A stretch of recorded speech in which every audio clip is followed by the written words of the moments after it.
নমস্কার বন্ধুরা, আজকে একটা মূলোর টকের রেসিপি নিয়ে চলে এসেছি। খেজুর গুড় দিয়ে অসম্ভব ভালো হয় শীতকালে। এটা আপনারাও করে এইভাবেই করে খেয়ে দেখবেন, কেমন লাগলো কমেন্টে জানান।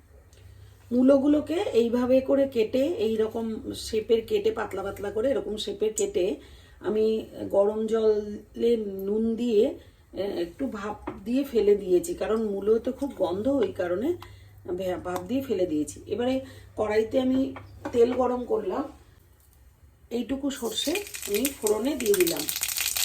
দিয়ে এরপরে আমি এই মূলোগুলোকে গ্যাসটাকে সিম করে এই মূলোগুলোকে আমি তেলের ওপরে দিয়ে দেবো। ভালো করে নাড়িয়ে নেব। পাশে আমি একটা বাটিতে তেঁতুল ভিজিয়ে রেখে দিয়েছিলাম, এই তেঁতুলগুলা জলটাও আমি এর মধ্যে দেবো একে একে।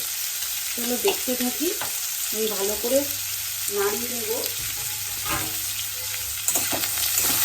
গ্যাসটাকে একটু মিডিয়াম টু লো এইভাবে করে ভালো করে ভাজা ভাজা করে নেব। এটাকে অল্প করে লবণ দিয়ে দিচ্ছি ভাজার সময়, আর দিয়ে দেবো একটু হলুদ অল্প করে দিয়ে ভালো করে মিশিয়ে নেব।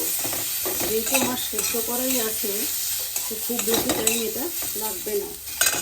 এবারে এই যে জলটা, তেঁতুলগুলোর যে জলটা ছিল, সেই জলটাকে আমি ছেঁকে এর মধ্যে দিয়ে দেবো।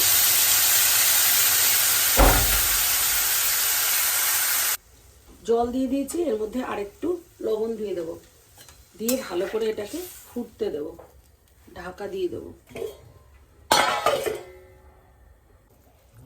এবার আমি পাটালি গুড় দেবো এর মধ্যে।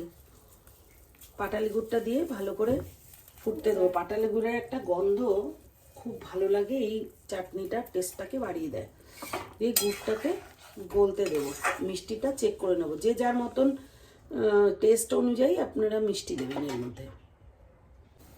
নামানোর আগে পাতিলেবু দিলে ভালো হতো, পাতিলেবু ছিল না, আমি একটু গন্ধ লেবুই দিয়ে দিচ্ছি।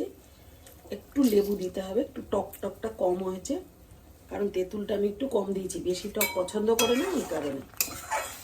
রান্নাটা কিন্তু একদম কমপ্লিট। Thanks for watching.